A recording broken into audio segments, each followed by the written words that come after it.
फतेहपुर के बिंदकी अंतर्गत शिवराजपुर बिंदकी फार्म व ललौली क्षेत्र में गंगा व यमुना नदी का जलस्तर लगातार बढ़ने से नदियों के आसपास के गांवों में कटान तेजी से हो रहा है, जिसके कारण गंगा व यमुना नदी के किनारे बसे गांवों में किसानों की सैकड़ों बीघा फसल गंगा नदी की धारा में जलमग्न हो गई है।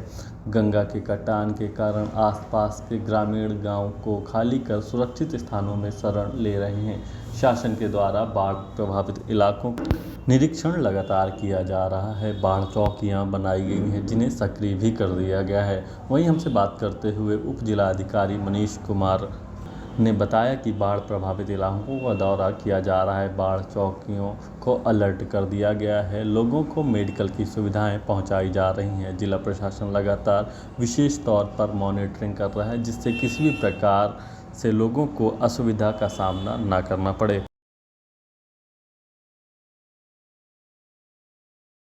इस समय बाढ़ पीड़ित क्षेत्र में है। हमारे यहाँ जो 2 हेक्टेयर भूमि है पूरी बाढ़ से पूरी तरह से प्रभावित हो चुकी है। हमने धान लगाया था, सब हमारा धान फसल पूरा नष्ट हो गया है। और यहाँ पर जो बाढ़ चौकियाँ बनाई गई हैं उनमें काम चल रहा है, मेडिकल दवाइयाँ उपलब्ध कराई जा रही हैं, जो ही राहत सामग्री है वो बांटी जा रही है।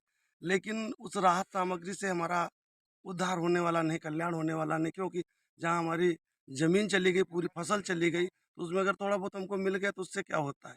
तो इसलिए हम लोगों की तरफ थोड़ा ध्यान दिया जाए इस विषय पर कि हमको जो मिलना चाहिए, कि मुआवजा इसका कुछ ऐसे पुनर्वास के तहत कि हम लोगों की जैसे ज़मीन है, 2 हेक्टेयर भूमि थी, उसमें हमारा 1.5 एकड़ भूमि कट गई है। हमने नींबू बागवानी लगाई थी, तो नींबू बागवानी के अंतर्गत हमारे उद्यान विभाग से अब इसमें हमारा आधा खेत ही कट गया, पेड़ भी चले गए, ज़मीन भी चली गई।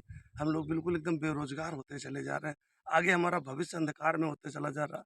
ये बाढ़ का कोई कंट्रोल नहीं हो रहा। सरकार से हम ये कहना चाहेंगे कि जो लोग बुरी तरह से प्रभावित हुए हैं बाढ़ में, इनके पुनर्वास के लिए कुछ ऐसी योजनाएँ लाई जाए ताकि इनका परिवार सुरक्षित रह सके, इनका खाने-पीने का व्यवस्था हो सके। लोगों ने केसीसी बनवा रखा है, बैंक से लोन ले रखा है, अब उनकी फसल चौपट हो गई। खाद, बीज, दवा सब ले करके उधार कर्ज किसी से लगाया और उनका फसल जो उत्पादन नहीं हुआ, तो वो लोग क्या करेंगे? कहाँ से भरपाई करेंगे? तो इस दिशा में भी सरकार को सोचना चाहिए।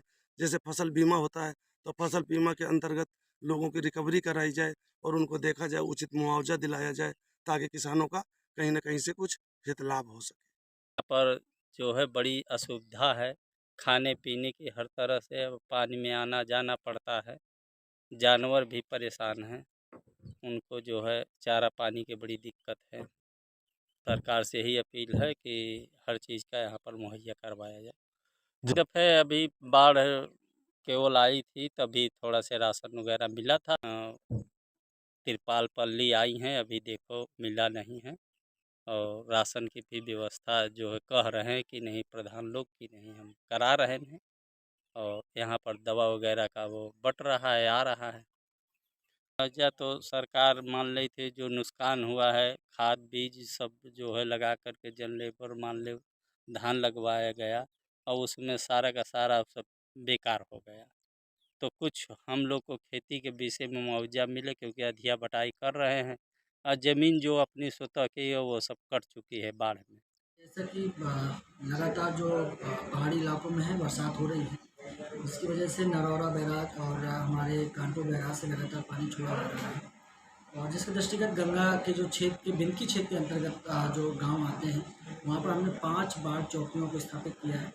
विशेषकर कुछ मजरे विशेषकर प्रभावित रहते हैं, जैसे हमारे यहाँ बेनी खेड़ा है, बेडी नारी है, बिंदकी फार्म गाँव है, जाड़े का पुरवा है और सबनाहा गांव, जैसे ये कुछ गांव हैं जो मैं आपको बता रहा हूँ।